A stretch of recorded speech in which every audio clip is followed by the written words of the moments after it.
Good morning, friends. It is Monday morning. I've got 2 more nights off, which means hubby has 2 more nights to work. We're just having breakfast, and I'm getting ready to make a ham and cheese quiche. Was gonna make it for dinner last night, but we ended up eating at a friend's house for the football game, so I didn't make it, but it's a great thing for breakfast, lunch, or dinner. So thought I'd show you how I make it. A lot of people think it's hard, and it's really not. So far, I pulled out a pre-made pie crust, and it's been in there for a little bit, so I don't know what happened to the corners there, but I'm just gonna let it defrost for about 15 minutes at room temperature. I'm going to saute some diced onion and some ham, and I just buy regular lunch meat ham and dice it up. And I'm going to whisk together 6 eggs, a 1.5 cups of milk, and salt and pepper to get started. And I will come back after that's done and show you the next step. So I've got the onions and the ham in here, but before I separated the ham, I just wanted to show you, I literally take, they're slices of ham, but I just literally take the whole slice, the whole stack, and just dice it up.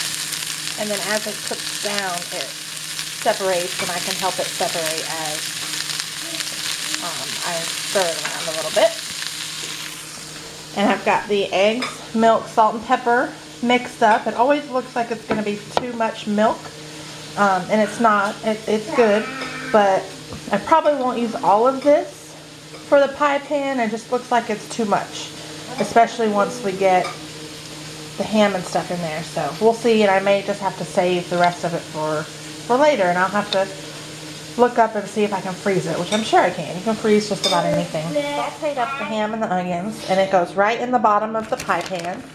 And then on top of that goes the cheese. Now we're going to use a cup of cheese for the whole recipe, and I like to put most of it inside and then sprinkle a little bit on top. So maybe 3/4 cup inside and then 1/4 cup sprinkled on top of it.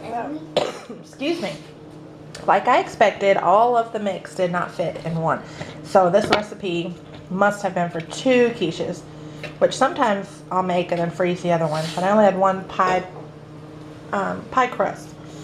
But here it is before it goes in the oven.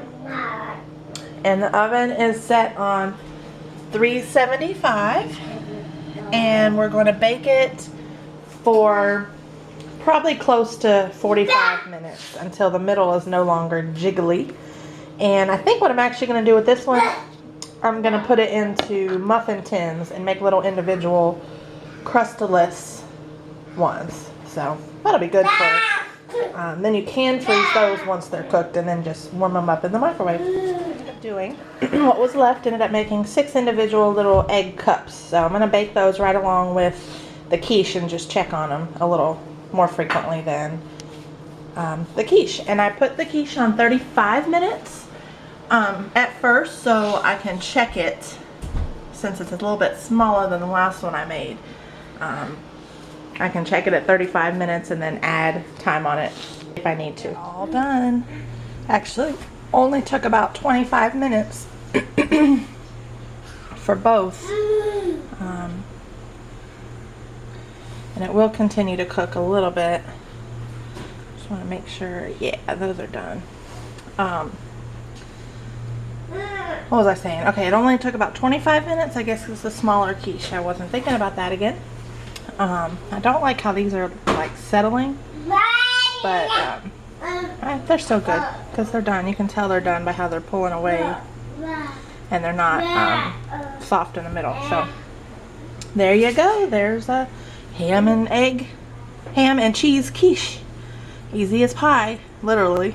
Here it is cut. You know, I had to take a test piece. I love how much ham is in it and how the egg is nice and fluffy on the inside, and there's a nice crust from the cheese on the top, and the actual crust on the bottom is nice and flaky. It's delicious.